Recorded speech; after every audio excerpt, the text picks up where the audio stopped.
Hi everyone.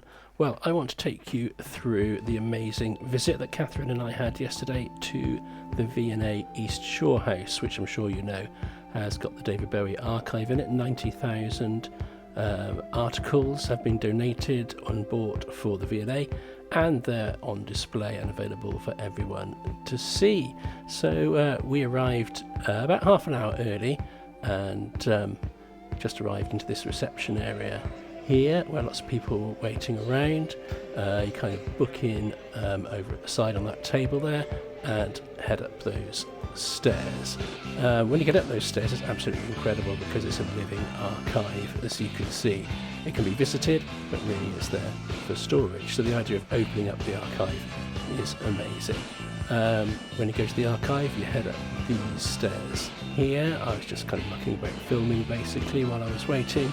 I think the fellow on the left here is just a little bit perplexed to see me doing it, but he's probably used to some David Bowie fans. Kath and I just settled down for half an hour because we were a little bit early. And who should we bump into but my uncle Andy? I'm sure most of you know Andy and I founded the David Bowie Glamour fanzine back in 2016-17 and also founded the David Bowie World Fan Convention, which ran in 2022 and 2023 in Liverpool and New York. Andy had a bit of an earlier slot than me, so we had about half an hour in between him coming out and me going in. And then we headed up the stairs through these absolute treasures here. It's just an absolute treasure trove of a place. Up the stairs and round to the right, and we went up some more stairs and eventually came to the entrance of the David Bowie Centre, painted in Bowie orange. And the first thing that I saw when I went through was this sort of sign explaining how the exhibition came to be and how the items were donated. And the first actual sort of installation or part of the exhibition you saw was this Library of Connections, which contains a whole bunch of objects, all of which have a connection to Bowie, like an influence or something. For instance, the Wizard of Oz VHS tape was here, which fans will know influenced the melody of Starman, and that's explained on the back. As you pan round from there to the other side, this is called the 2D room, so if you order up any objects to be seen, then this is where you will see them if they're 2D objects like pieces of paper or scripts or whatever. In here we saw this incredible suit from the man who sold the world on Saturday Night Live, all that Ziggy Stardust costumes, this Ziggy jacket here. There's a better photo of the Ziggy jacket. And what strikes me about this is the shoulder pads, which look much larger on Bowie's slight frame, I think, than on this jacket. He's a slim man throughout his life. These gold boots were worn by him in 1987 on the Glass Spider tour, which actually was the first time I saw him on tour. So although a lot of people say lots of things about that tour, it'll always have a place in my heart because it's the first time I saw Bowie on stage. And I must say, everybody who left Wembley Stadium and Cardiff that day after the concert was absolutely amazed and bowled over by the whole thing. Anyway, he wore these gold boots when he sang Time up on the top of the Spider, and here he is wearing the whole costume, including the gold boots. The boots look a bit golder here in 1987 than they do now, where they've flaked a little bit. That's the best close-up I could get from the Glass Spider video of the boots. And the other side of the hallway from the 2D room is the 3D room. So if you attend and want to see a 3D object, like a musical instrument, for instance, or a costume, this is where you will view those. Great space, isn't it? So we had some introductions from the people who are responsible for putting all this together. Dr. Madeline Haddon, the lead curator, talked through how the exhibition came to be. And we also had talks from Harriet Reed, who is the curator of contemporary performance at the V&A, and Sabrina Afford, who is an archivist. And you can see at the back here all sorts of small boxes where no doubt all sorts of Bowie treasures are stored. And at the top there's 20 or so costumes stored there, which is a fraction of the number of costumes that they've actually got in the archive. So there are 9 display booths, and I'm not going to show all of them to you, but this is one of them. This one's called Creative Personas, dedicated to Bowie's different, and changing personas throughout his life. Here we've got a Freddie Beretti suit in light blue that you'll recognise from the Life on Mars video. And this asymmetric bodysuit on the top right by Kansai Yamamoto from the Ziggy Stardust tour. And we've got a picture here of, this is another Kansai jacket, this time a white silk jacket. And the reason there's a picture there is because the actual jacket is elsewhere in the museum.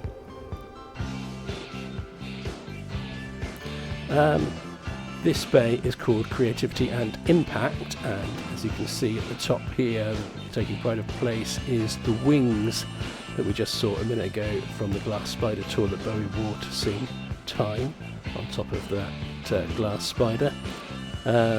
Here they're sort of unextended, but as I'm sure you'll recall, as Bowie puts his arms out, so the wings fold out as well. These are designed by Diana Mosley. And there's kind of a lack of signage around the place, and that's for a reason. On each display there's a QR code along with a small amount of information. If you zap the QR code, it takes you to all the information that you need. For instance, this is the one for the wings, which explains that the wings were made of resin coated in gold metallic plastic sheeting, and so on. This bay I really wanted to show you because it's dedicated to Gail Ann Dorsey, who I think is one of the coolest people on the planet. And of course she played bass with Bowie for more years than anybody else ever played bass with Bowie. And here we see the famous Minotaur costume from 1997, which Bowie designed. Here's Bowie's sketch of it, which he did many years earlier. And here's a photo of Gail wearing it. I was delighted that Gail was featured so prominently. You probably know that we invited Gail to appear at the 2022 convention in Liverpool, and here's me and Gail together at that event. So it was a privilege to meet her and spend some time talking to her in the hotel on the night before the convention started, and throughout, of course. And another thing that struck me about this costume was that it's got patches and decorations from English football teams on it.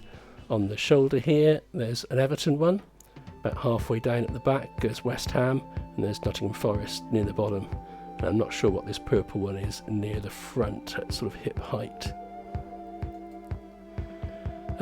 Here's it's film treatment really from an unrealised film called Young Americans, and this is from the Unrealised Projects bay. This is the only thing I'm showing you from that bay because I don't really want to give everything away, but this is really fascinating because it shows us that Major Tom has a surname, Major Tom Bro. If we're to believe it's the same Major Tom as in the song, of course.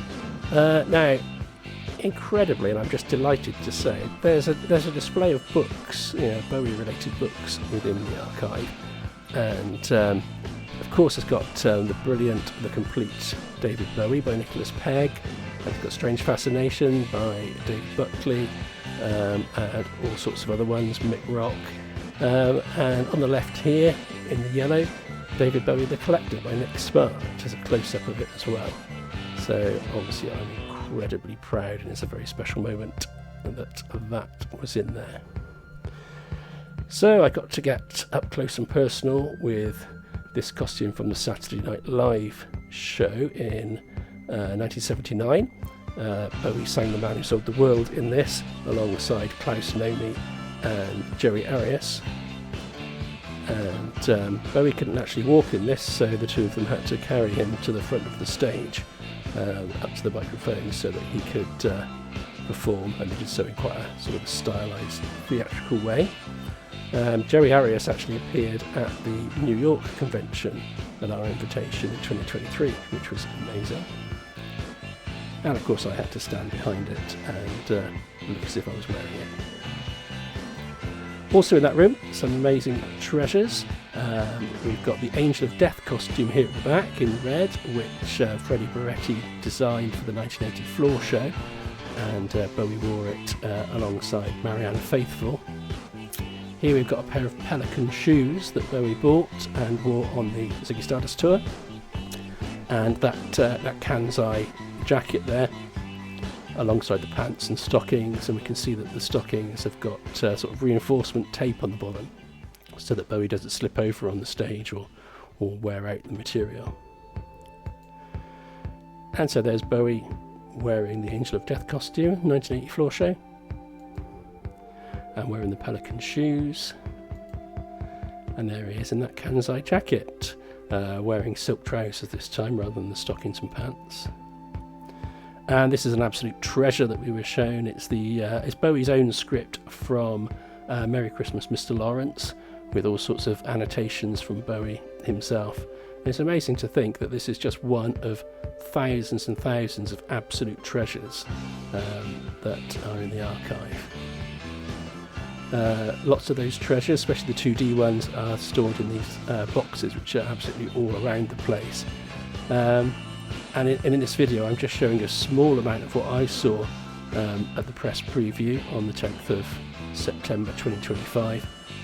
I could have shown you so much more, but even if I'd shown you everything that was on show yesterday, I still would only be showing you an absolute fraction of the things that they've got in the archive, all of which can be ordered up for researchers and fans and anybody to see.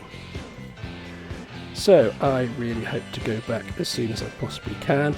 Can't wait to return, really. I've got a few Bowie projects on the go, and this archive is massive for people like me. I just really want to say congratulations to everybody who's put this on, because it's just a huge contribution to Bowie studies, and I will be going back soon, as I'm sure will most of you.